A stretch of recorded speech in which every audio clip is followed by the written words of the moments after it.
12/12/2025 ಏನು ಮುಳುಬಾಗಿಲಿಗೆ ಲೋಕಾಯುಕ್ತ ನ್ಯಾಯಾಧೀಶರು ಬರ್ತಾ ಇದ್ದಾರೆ. ಮುಳುಬಾಗಿಲು ತಾಲೂಕಲ್ಲಿ ನಿರಂತರವಾಗಿ ರೈತರ ಮೇಲೆ ಬಡವರ ಮೇಲೆ ನಡೀತಾ ಇರೋದು ದೌರ್ಜನ್ಯಕ್ಕೆ ಆ ದಿನ ನಾವು ಏನೇನು ಕುಂದುಕೊರತೆಗಳಿದೆಯೋ ಎಲ್ಲ ಸರ್ಕಾರಿ ಆಸ್ಪತ್ರೆ ಆಗಲಿ, ಸರ್ಕಾರಿ ತಾಲೂಕು ಕಚೇರಿ ಆಗಲಿ, ಒಂದು ಮುನ್ಸಿಪಲ್ ಆಫೀಸ್ ಆಗಲಿ, ಎಲ್ಲೆಲ್ಲಿ ಏನೇನು ಸಮಸ್ಯೆ ಇದೆಯೋ, ಎಲ್ಲೆಲ್ಲಿ ಲಂಚದ ಹಾವಳಿ ಇದೆಯೋ ಕಂಪ್ಲೀಟಾಗಿ ಲೋಕಾಯುಕ್ತ ನ್ಯಾಯಾಧೀಶರಿಗೆ ಮನವಿ ಕೊಡಲು ನಾವು ಸಿದ್ಧವಾಗಿದ್ದೀವಿ.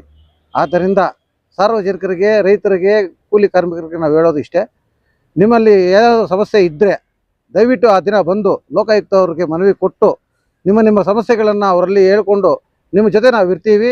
ಅವ್ರಿಗೆ ಹೇಳಿ ಲೋಕಾಯುಕ್ತ ಅವರು ನಮ್ಗೆ ನ್ಯಾಯ ಕೊಡಿಸ್ತಾರೆ ಅಂತ ಒಂದು ನಂಬಿಕೆ ಮೇಲೆ ಅವರಿಗೆ ಆ ದಿನ ನಮ್ಮ ಮನವಿ ಕೊಡಬೇಕು ಅಂತ ನಾವೆಲ್ಲ ಕರ್ನಾಟಕ ರಾಜ್ಯ ರೈತ ಸಂಘದಿಂದ ನಿರ್ಧಾರ ಮಾಡಿದ್ದೀವಿ. ದಯವಿಟ್ಟು ತಾವೆಲ್ಲ ಬಂದು ನಮ್ಗೆ ಸಹಕರಿಸಬೇಕು ಅಂತ ಈ ಮಾಧ್ಯಮದ ಮೂಲಕ ತಿಳಿಸ್ತಾ ಇದ್ದೀವಿ.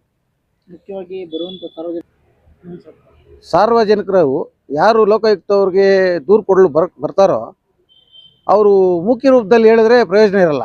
ಆದ್ದರಿಂದ ದಯವಿಟ್ಟು ಲಿಖಿತಪೂರ್ವಕವಾಗಿ ಒಂದು ಲೆಟರ್ ಬರ್ಕೊಂಡು ಅವ್ರು ನಿಮ್ಮ ಸಮಸ್ಯೆಗಳು ಏನಿದೆಯೋ, ಎಲ್ಲೆಲ್ಲಿ ಯಾವ ಕಚೇರಿಯಲ್ಲಿ ನಿಮಗೆ ತೊಂದರೆ ಆಗ್ತಾ ಇದೆಯೋ ಅದನ್ನೆಲ್ಲ ಒಂದು ಲಿಖಿತ ರೂಪದಲ್ಲಿ ಬರ್ಕೊಂಡು ತಗೊಂಡು ಲೋಕಾಯುಕ್ತ ಅವ್ರಿಗೆ ತಲುಪಿಸ್ಬೇಕು ಅಂತ ತಮ್ಮಲ್ಲಿ ವಿನಂತಿ. ದಯವಿಟ್ಟು ಮರಿದಿರಾ ಲಿಖಿತಪೂರ್ವವಾಗಿ ತಗೊಂಬನ್ನಿ.